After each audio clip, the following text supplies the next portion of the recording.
Most people don't notice when they start losing control of their life. It doesn't happen in one big moment. It happens quietly, in small habits repeated every day. You pick up your phone for a few seconds, and suddenly an hour is gone. You tell yourself you'll start working soon, but you keep consuming instead of creating. And over time, that pattern turns into a lifestyle where you feel stuck, distracted, and constantly behind on the things that actually matter.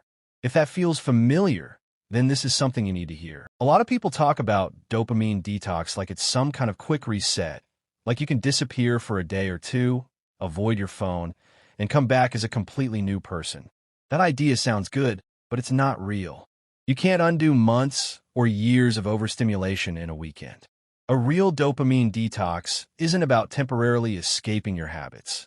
It's about changing your relationship with them. Because if you remove distractions for a short time and then go right back to the same behaviors, then nothing actually changed. You didn't take control, you just paused the problem. The truth is, anyone can step away for a few days. The hard part is coming back differently. That's why this isn't about a challenge, it's about a system.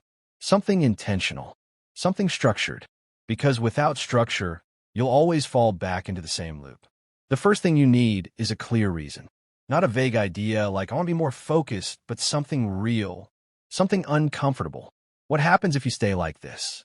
What does your life look like if nothing changes? Most people avoid thinking about that because it forces honesty, but that honesty is what creates urgency. If you don't feel the weight of where you're heading, you won't have the discipline to change direction. Once that becomes clear, the next step is removal. Not reducing, not trying your best, but actually cutting off the sources of constant stimulation. The biggest one is digital consumption, social media, endless videos, anything designed to keep you scrolling. These platforms are not passive. They're built to hold your attention for as long as possible. And the problem isn't just the time you lose, it's what it does to your brain. It conditions you to expect constant stimulation, constant novelty, constant reward. So when it's time to do something that requires effort and focus, your mind resists it. Even a single notification can pull you back into that cycle. So relying on willpower isn't enough. You have to remove the access.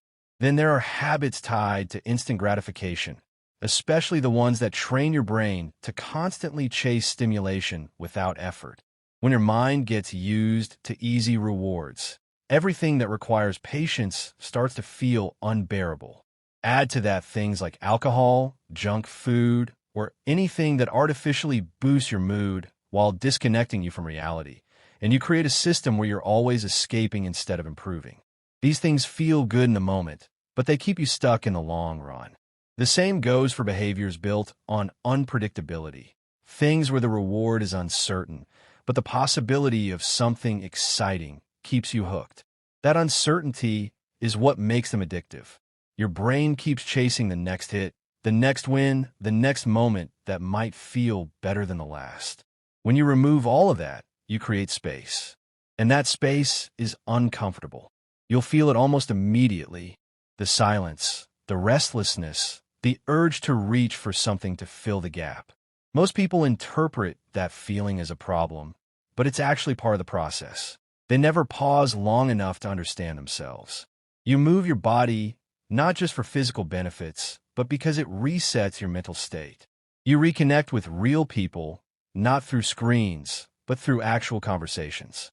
Simple things, but powerful when done consistently.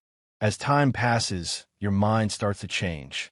Things that used to feel boring become easier to engage with. Your focus improves. Your thoughts become clearer.